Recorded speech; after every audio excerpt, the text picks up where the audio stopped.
Assalamualaikum warahmatullahi wabarakatuh. Teman-teman sekalian dirahmati Allah, kita memperingati kemerdekaan Indonesia pada tanggal 17 Agustus 1945. Pertama-tama tentunya kita mengucapkan Alhamdulillah, puji syukur pada Allah yang telah memberikan kita tempat yang aman, tempat yang nyaman untuk melakukan dakwah, untuk beribadah pada Allah, dan tentunya ini adalah nikmat yang harus disyukuri. Berbicara tentang kemerdekaan, memang kemerdekaan ini adalah sesuatu yang dikaruniakan Allah kepada bangsa Indonesia, dikaruniakan kepada kita semua. Ketika Allah memberikan kepada kita kemerdekaan ini, tentu saja ada beberapa hal yang harus kita sikapi. Tapi sebelumnya, kita harus tahu bahwa secara fisik kemerdekaan ini adalah sesuatu yang harus kita syukuri. Namun apakah kemerdekaan ini ada pada bangsa kita secara non-fisik? Nah, maka kita lihat dulu apa yang dimaksud dengan merdeka. Jadi merdeka itu adalah sesuatu keadaan seseorang itu bebas. Seseorang itu bisa melakukan apapun yang dia inginkan. Dan sebenarnya tidak ada sesuatu yang namanya bebas yang tidak bersyarat.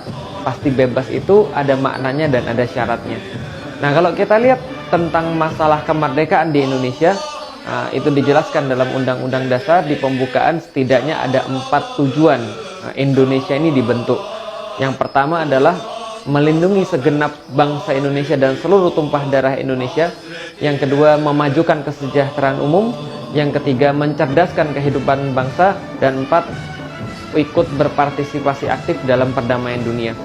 Nah, yang pertama kalau kita lihat bagaimana dengan melindungi segenap tumpah darah Indonesia. Nah, ternyata masih banyak hal-hal yang bisa kita lihat di sini belum maksimal.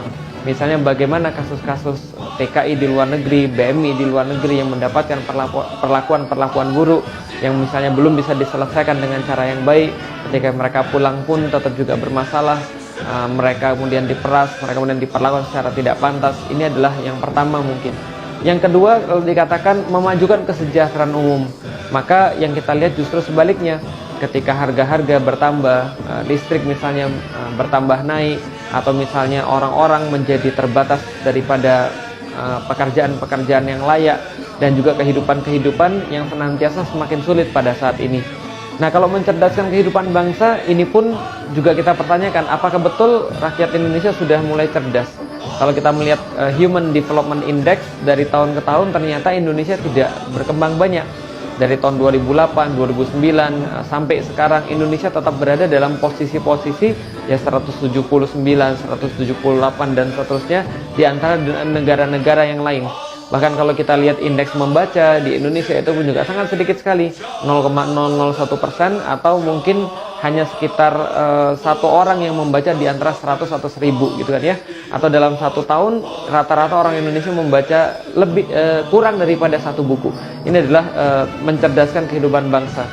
Masuk sekolah sulit gitu kan ya. Lalu kemudian orang-orang mengeluh tentang mahalnya masuk sekolah.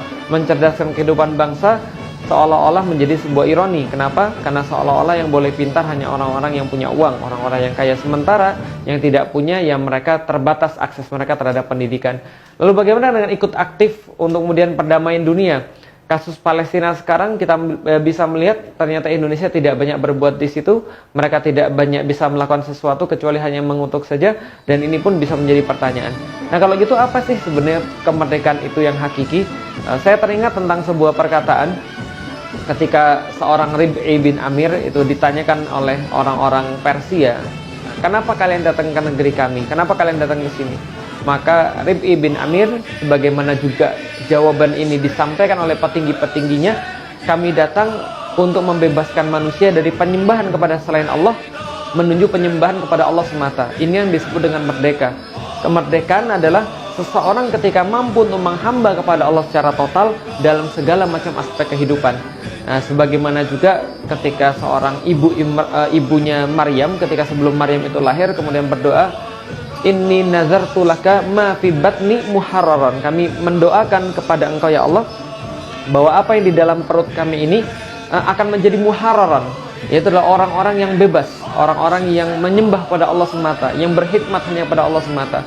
Maka penyembahan terhadap Allah secara total, inilah hakikat kemerdekaan, inilah hakikat kebebasan. Maka seseorang yang belum menyembah kepada Allah secara total tidak dikatakan bahwa dia merdeka, tidak dikatakan bahwa dia bebas secara total. Nah, dalam konteks keindonesiaan, sekali lagi, kita tidak menyangkal dan tentu kita harus mensyukuri. Kita harus senantiasa bersyukur pada Allah atas apapun yang Allah berikan kepada kita. Kita berterima kasih kepada pendahulu-pendahulu kita yang mereka telah berjuang, disemangati oleh agama, diinisiasi oleh agama, diinisiasi oleh Islam untuk memerdekakan negeri ini, mengusir para penjajah. Namun penjajah-penjajah ini barulah pergi secara fisik.